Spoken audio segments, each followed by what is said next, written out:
Mare, magtinda ka? Magkala po din? 50 na lang po. Nabunong pa din siya, 50 na. Ay, niyo pong kayo. Sa liwanag pong betchin 300 years ago. Hi mga Beshi Waps! So for today's video, nandito tayo sa Mexico.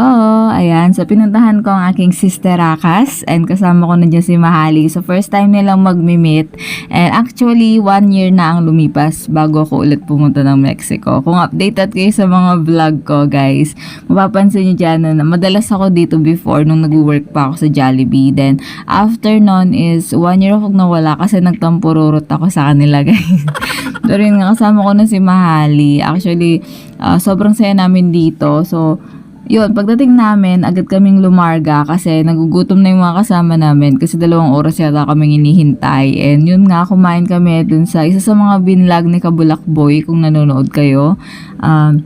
Isa to sa mga binlog niya. Nakalimutan ko lang kung ano yung name, pero makikita niyo naman siya dito sa video. Diba? Ang ganda-ganda ng Mexico, guys. Grabe, ang lawak pa. And tignan niyo naman yung paligid greenery. Tapos yung arayat, nakikita mo siya. Diba? Nakaka-relax. Grabe yung hangin dito. Sobrang fresh. Alam mo yun, yung malayo ka sa pollution, gano'n. May pollution pa rin naman dito, pero hindi siya kamukha dun sa lugar namin na sa daan pa lang puro alikabok na nakakabukbok.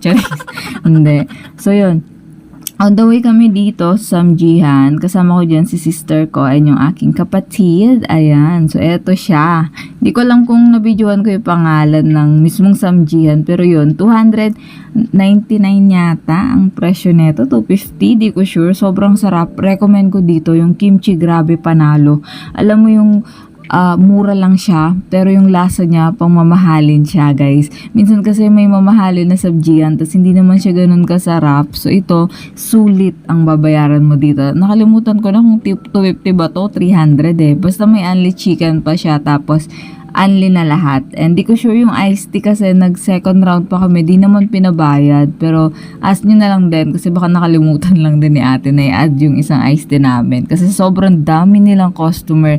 Punong-puno sila guys. So kung gusto nyo kumain dito, aga-agahan nyo para magkaroon kayo ng pwesto. And then yun nga guys, re-remind ko lang pala kayo, meron tayong per raffle this coming December 24, 2025. So, magpipili ako ng lucky sharer natin na everyday updated sa ating vlog. So, everyday niyang sinishare ang ating vlog. Ayan. So, after nyo ma-share guys, please do screenshot and comment down below. And then, baka isa ka sa mapili, diba? Sayang naman yun, worth of 500 Gcash, guys. 3 winners ang pipiliin ko. So, ano pang hinihintay nyo, guys? Share lang kayo. Wala kayong ibang gagawin. Hindi kayo magtatag or whatsoever. Basta ang gagawin nyo lang, isi-share nyo lang yung daily vlogs ko. O, diba? Pag sobrang biyaya mo, talagang kailangan mong i-share para doble pa rin ang balik sa'yo. And then, yun nga, pagpapasalamat ko din yan kasi sumusuporta kayo palagi sa aking vlogs. Yun lang, mga besyo. Please do subscribe my YouTube channel, Katie's Vlogs. Ito Katie's Vlogs, Katie's Vlogs, FB page, Katie's Vlogs. Thank you for watching, guys. Announce ko sa December 24, 2025 ang mananalo. Bye!